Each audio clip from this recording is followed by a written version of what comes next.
تعرفوا المريض اللي انقذ حياه نفسه بعد ما راح كشف على وجع في اسنانه بسيط؟ تعالوا احكي لكم القصه دي. في 2017 كان في راجل في الخمسينات عنده ضرس وجعه، فقال يروح لدكتور الاسنان. راح لدكتور الاسنان، قام قال له يا دكتور انا عندي ضرس وجعني. فالدكتور بيفتح وبيكشف، بدا يلاحظ التهاب في اللثه شديد جدا، فبدا ان هو يشك في حاجات غريبه، ان هو السنه ذات نفسها تمام وعنده التهاب لثه رهيب. فراح عشان يحط له خطه علاجيه مظبوط، طلب منه شويه تحاليل يعملها. فلما الراجل راح وعمل له التحاليل ورجع له، راح اداها للدكتور. الدكتور اتصدم لانه اكتشف حاجه نتيجه الالتهاب اللثه دي رهيبه. التهاب اللثه ما كانش التهاب لثه عادي، ده التهاب لثه سبب ليه مشاكل وعمل له التهابات في صمام القلب. التهاب اللثه البسيط ده اللي كل ممكن الناس تستخف بيه، ان هو في لحظه بقى مضر وبقى خطر جدا على حياه البني ادم، ان هو سبب له التهاب في صمام القلب، ان هي ممكن تخليه يخسر حياته. طيب في سؤال ممكن يدور في دماغك، طب يا دكتور هو ازاي اصلا حاجه زي دي ممكن تحصل؟ تخيل معايا ايه اللي حصل. بكتيريا صغيره دخلت من البق وصلت لحد الدم، ومن الدم وصلت لحد القلب، ومن القلب وصلت لحد الصمام وعمل التهاب في الصمامات، اللي هو بيسموه ايه؟ بيسموه اندوكاردايتس، اللي هو التهاب بطانه القلب. الدكتور برضه عشان يطلب منه التحاليل شاف شويه حاجات، اعراض غريبه، ان الراجل عنده الم في الاسنان بتاعه وعنده التهاب لثه شديد. الراجل برضه غير ده قال له حاجات غريبه،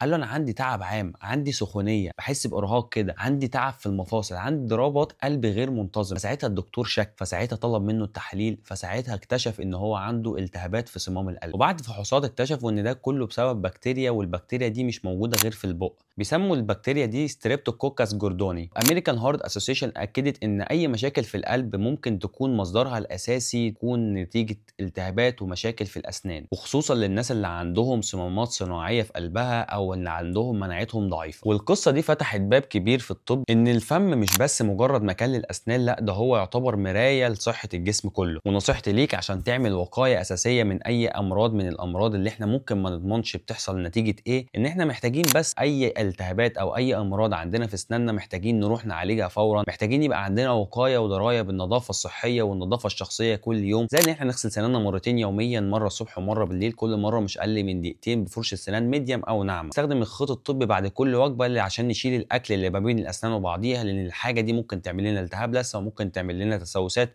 ما بين الاسنان وبعضيها. ورقم 3 ان احنا محتاجين نزور طبيب الاسنان مره كل 6 شهور عشان ما يحصلش زي الراجل بتاع الخمسينات اللي هو اكتشفوه في 2017. وبكده نكون خلصنا الفيديو بتاع النهارده، وصلنا الفيديوهات الجايه وقصص جميله، والسلام عليكم.